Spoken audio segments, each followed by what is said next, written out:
আনাস থেকে শুরু করে অনেক সাহাবে ইকরাম রিওয়ায়াত করেছেন।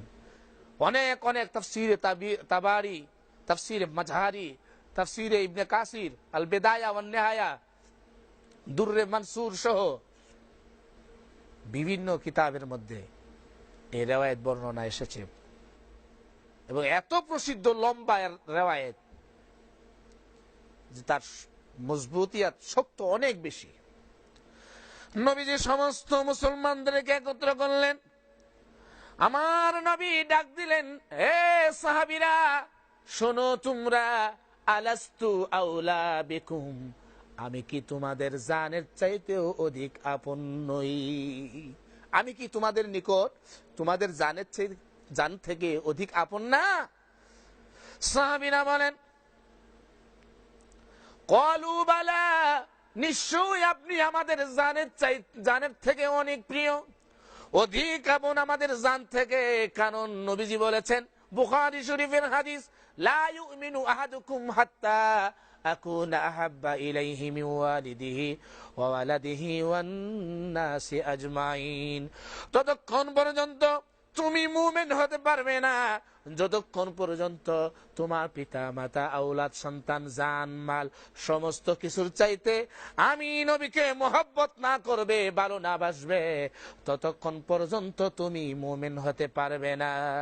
ইয়া রাসূলুল্লাহ, নিশ্চয় আপনি আমাদের প্রাণ থেকে জান থেকে আপনি অধিক আপন, আমরা আমাদের জানের চাইতেও আপনাকে বেশি ভালোবাসি।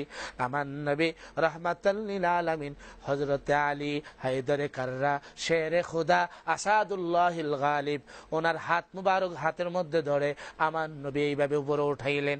আল্লাহর নবী হাত ধরে উপর উঠাইয়া সমস্ত মুসলমানদেরকে ডাক দিয়ে বলেন, মান কুনতু মাওলাহু ফাহাযা আলিয়ুন মাওলা, আমি যার মাওলা আমার আলীও তার মাওলা, আমি যার মাওলা আমার আলীও তার মাওলা। আল্লাহুম্মা ওয়ালি মান ওয়ালাহু ওয়া আদি মান আদাহু ওয়াহজুর মান হাজারাহু ওয়ানসুর মান নাসারাহু ওয়াখজুল মান খাযালাহু।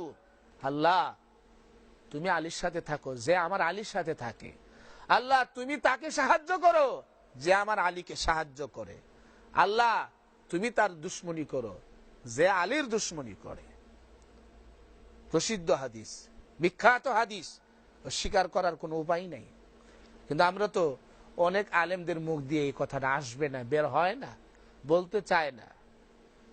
কেন? কারণটা কি? কারণটা কি? যাকে আল্লাহ পাক এত মর্যাদা দিলেন, নবী কি বুঝাইতে চাইলেন?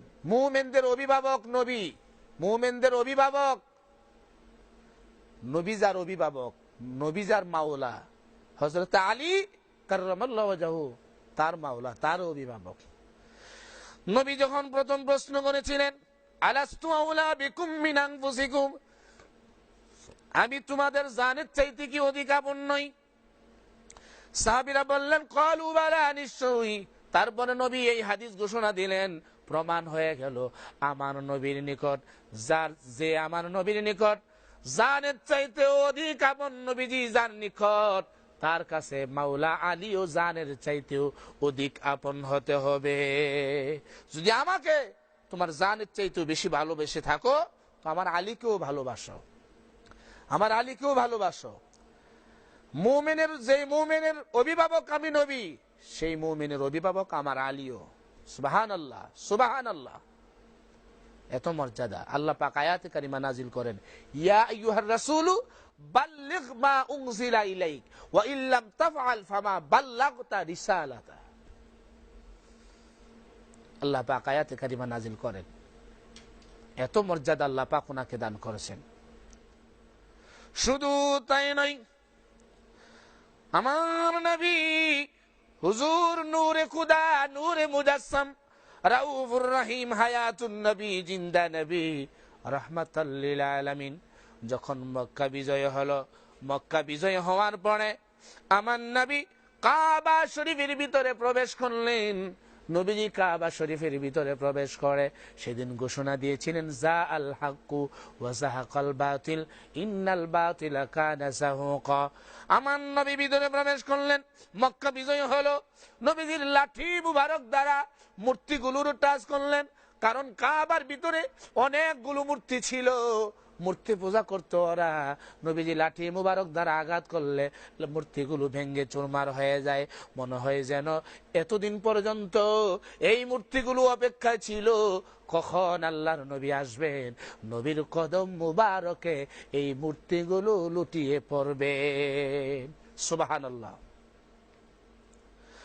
আল্লাহর নবী হুজুর রাউফুর রহিম রাহমাতাল লিল আলামিন সমস্ত মূর্তিগুলো ভেঙ্গে চুরমার করে দিলেন। কাবা শরীফ প্রায় পবিত্র হয়ে গেল, একটা মূর্তি উপরে রয়ে গেল।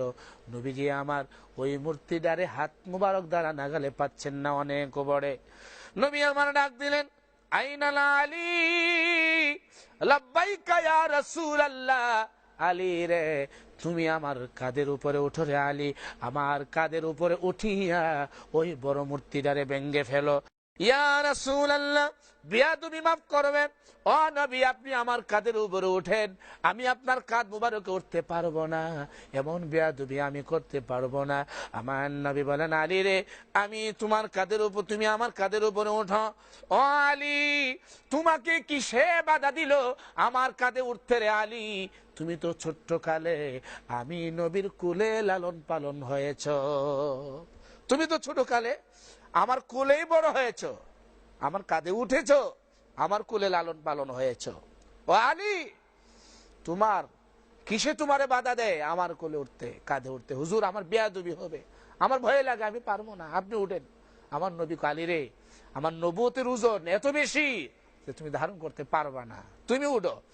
আমি তো অন্য কাউরে ডাক দেই নাই, আমি তো তারই ডাক দিছি যে আমার কোলেই বড় হয়েছে, আমার কাঁধে উপরে উল্টা বড় হয়েছে। আলী তুমি উঠো। মাওলা আলী কাররামাল্লাহু ওয়াজহু আমার নবীর কাঁধ মুবারকের উপরে উঠলেন আর বলেন, ইয়া রাসূলুল্লাহ, আপনি যদি সোজা হন, আমি আলী যদি সোজা হই, ও নবী আমার হাত যদি উপরে বাড়াই, মূর্তিটা এত উপরে, তারপরেও আমি নাগালে পাবো না। আমার নবী বলেন, আলী রে, ও আলী তুমি জানো না আল্লাহ রাব্বুল আলামিন তোমার হাতকে কত লম্বা বানায়া দিছেন রে আলী। আলী রে, তোমার হাত কত লম্বা তুমি জানো না, হাতটা বাড়ায়া দেখো। মাওলায়ে কায়নাত হযরত আলী কাররামাল্লাহু ওয়াজহু ওনার হাত মুবারক বাড়ায়া দিলেন, নবী সোজা হইলেন, হযরত আলী সোজা হইলেন, হাত মুবারক বাড়ায়া দিলেন। হযরত আলী বলেন, লাউ শিইতু নিলতু উফুকাস সামাই, লাউ শিইতু নিলতু উফুকাস সামাই। বুখারী শরীফের হাদিস।